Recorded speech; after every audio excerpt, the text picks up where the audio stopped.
Bwana Yesu asifiwe kanisa. Bwana Yesu asifiwe kila mmoja. Nachukua nafasi hii kukiri kwamba Yesu Kristo ni Bwana.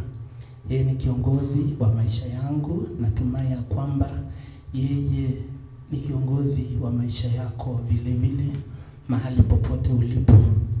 Nataka nikueleze ya kwamba Mungu ni mwema, atabaki kuwa mwema katika kila hali.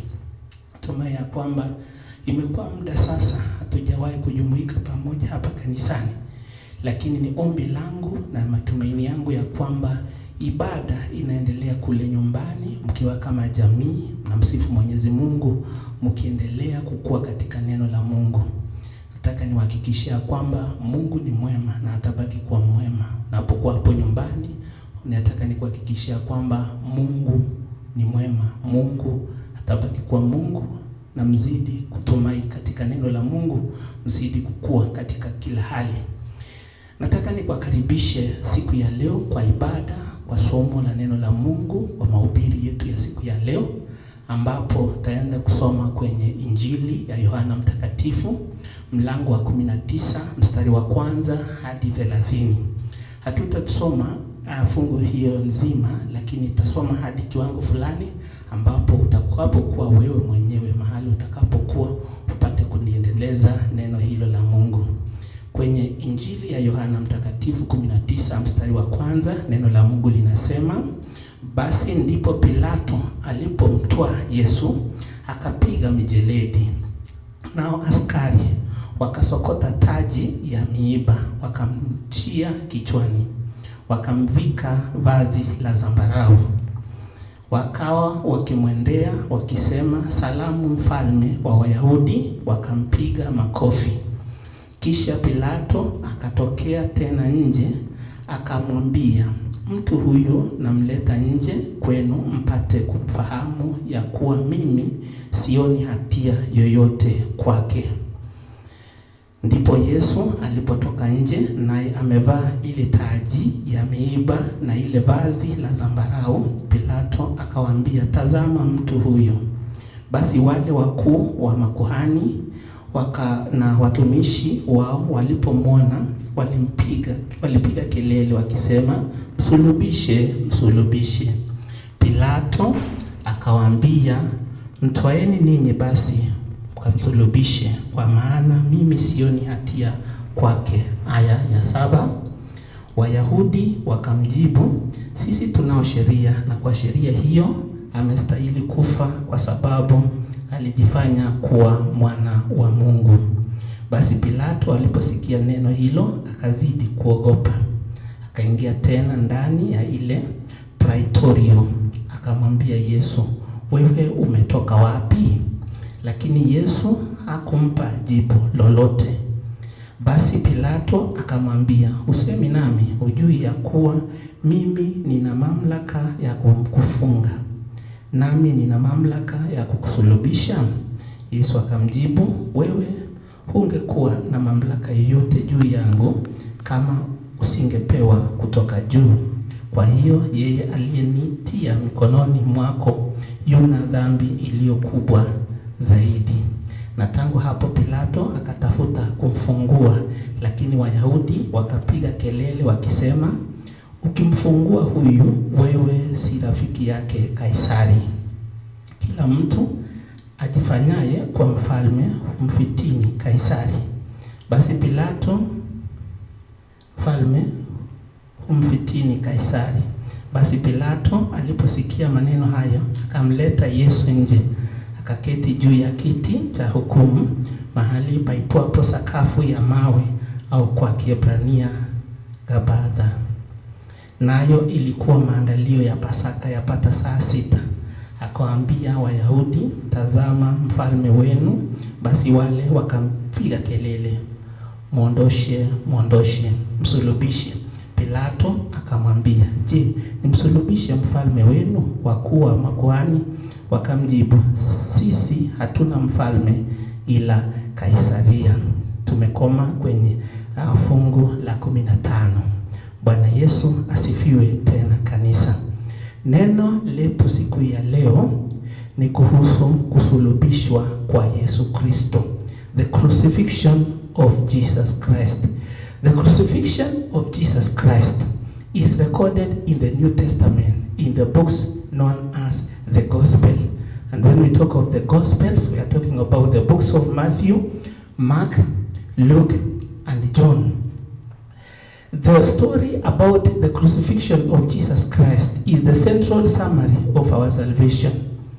I want to remind you, church, that while Jesus was here on earth, he constantly explained to his disciples while together that he must go to Jerusalem and suffer many things at the hands of the elders, at the hands of the chief priests, at the hands of the teachers of the law, and that he must be killed, and on the third day he must resurrect to life.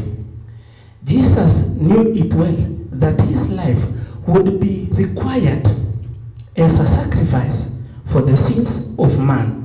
Praise Jesus. With the help of Judas Iscariot, Roman soldiers arrested Jesus, and he was put on trial for claiming to be the king of the Jews. According to the Roman law, the punishment for the rebellion against the king was death by crucifixion. Pontius Pilate, who was the governor at this time, was reluctant to punish Jesus Christ. Pilate washed his hands in front of the crowd to symbolize that he was not taking responsibility for the bloodshed of Jesus Christ. Church, I want to remind you that it was in order for Christ to die. It was necessary for Jesus to die for us on the cross. It was necessary for him to die for us to be saved. He was then handed over to be beaten. He was handed over to be lashed. Jesus had a crown of thorns on his head. He was made to carry his cross along the pathway to his place of crucifixion. Our Lord Jesus Christ was crucified at a place called Golgotha, a place called Calvary, which is the place of skull. Jesus was nailed on the cross. He suffered. He was nailed between two criminals. His sides were pierced with spear. One of the criminals mocked Jesus, while the other one asked Jesus to remember him. This is the time to ask Jesus to remember us. Praise Jesus, church. This is the time to ask Jesus to remember our nation. This is the time to ask Jesus to remember our families. This is the time to ask Jesus to remember our nation, Kenya. This is the time, church, to ask Jesus to remember the whole world. The world is at a crisis. Crisis is facing the whole world. Where are you, my brother and my sister? We should be on our knees, asking God to remember us at this critical moment. We should all ask Jesus to remember us. Many may resort to mock Jesus, just like the very criminal who was crucified alongside Jesus Christ. Many may be asking Jesus at this critical moment that why allow this Jesus? I want to assure you, brethren, that Jesus Christ will remain as Lord despite all the situation that we are going through. Jesus Christ will remain as Lord and Savior. My friends, this is a time to turn to Jesus and ask him to remember us once again, to remember our nation Kenya, to remember our families, to remember this generation. It is important for you and me to ask Jesus to remember us. Without him, I want to make this clear to you, that this generation will perish. Without Jesus Christ, this generation will be swept and forgiven and forgotten. Oh Lord Jesus, remember us. Our Savior, remember our nation, Kenya. Jesus, remember our families. Jesus told that very criminal, truly, truly, I tell you, today you'll be with me in paradise. Jesus Christ is willing to listen to us. He's willing to hear our prayers at this time of need. He is ready to be with us. Our Lord Jesus Christ is full of mercy. He is full of love. Jesus then looked to heaven and asked God, forgive them, for they do not know what they do. Jesus Christ prayed for his enemies. He prayed for those who crucify him. He told his Father, Father, remember them, for they don't know what they are doing. This is a time to ask God to forgive us. We may have failed God on one way or the other.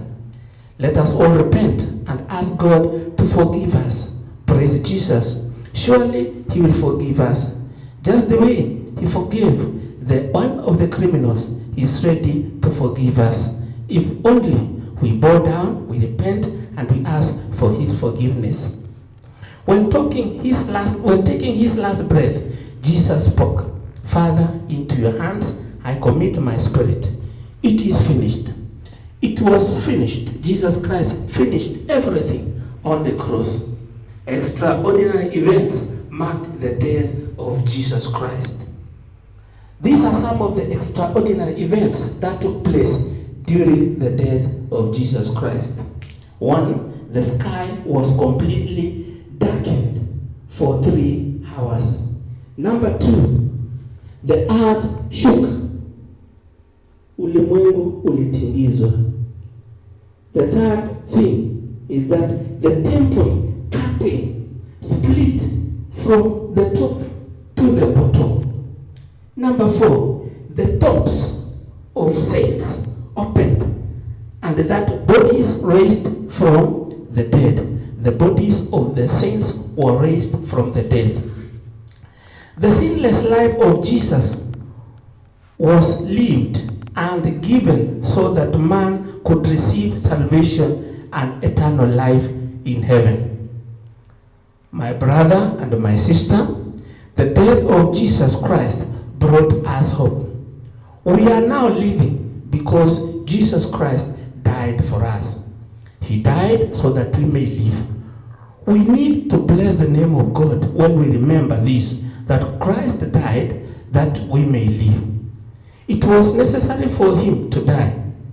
It was after the death that the soldiers pierced his sides. There was flow of water and blood. When Jesus Christ was pierced, when his sides were pierced using the spear, there was flow of water, there was flow of blood. It was through this flow that we were reconciled with God. The blood of Jesus Christ which was shed, the water which came from the sides of Jesus Christ, washed us from all our iniquities. Immediately to his death, he handed over his spirit to his Father. I want to ask you, my brother and my sister, have you handed over your life fully to Jesus Christ? If not, this is the time that I want to beseech you, that I want to ask you, that you hand over your life to Jesus Christ. These are the last times that we need not to doubt about it again. We see whatever is happening throughout the world. This one is a clear indication that we are now on the last times. If you are not sure of the relationship, your relationship with Jesus Christ, I want to call upon you that you may reconcile with God, that you may be sure of your relationship with Jesus Christ. There were mixed reactions between the two thieves. One acknowledged Jesus as God, the other one mocked Jesus Christ. World orders have been disrupted today, just like the times of Jesus Christ. Many may resort to mock Jesus even to date. The Lord is today shaking the powerful nations of the world. World stable economies have been shaken from top to bottom. The most powerful nations have been shaken. Let us look at China. Let us look at the United States of America. Let us look at the United Kingdom. The Western countries have been shaken. The G7 countries have been shaken. From top, the developed countries, to bottom, the developing countries, including Kenya. A lot of death have been recorded, right from Italy, United States of America, and even in Kenya. Where are you, brethren? Are you sure of your relationship with Jesus Christ? The same Jesus Christ who was crucified on the cross is the same Jesus Christ who is calling you today to be sure of your relationship with him. Church, let us all come to Jesus for refuge. He is faithful to listen to our prayers at this time of need. Come to him today. He will remember you just like one thief who repented. May God bless you, and may the will of God be done in your life. As you continue in the fellowships there at home, be sure of the relationship of Jesus Christ. Keep on growing in the Word of God. Have some times to go before God in prayer. Have some times to read the Word of God. Have some time to meditate upon the Word of God so that you may continue growing. I know today we are not in a common fellowship here in church, but let me reach you wherever you are and bless you in the name of God that you continue growing. Your stay at home does not matter, that does not mind that your relationship with God is reduced. Let that time be a precious time to go before God and grow in his word. As your pastor, I want to assure you that in all my prayers, in all my petitions, I constantly remember you, that you may grow and be known in the kingdom of God. May God bless you. May you continue growing in his word to the glory and honor of our Lord and Savior Jesus Christ. Mungu wetu awabariki, msidi kuwa katika neno la Mungu. Asante sana, asante sana. Mungu awabariki.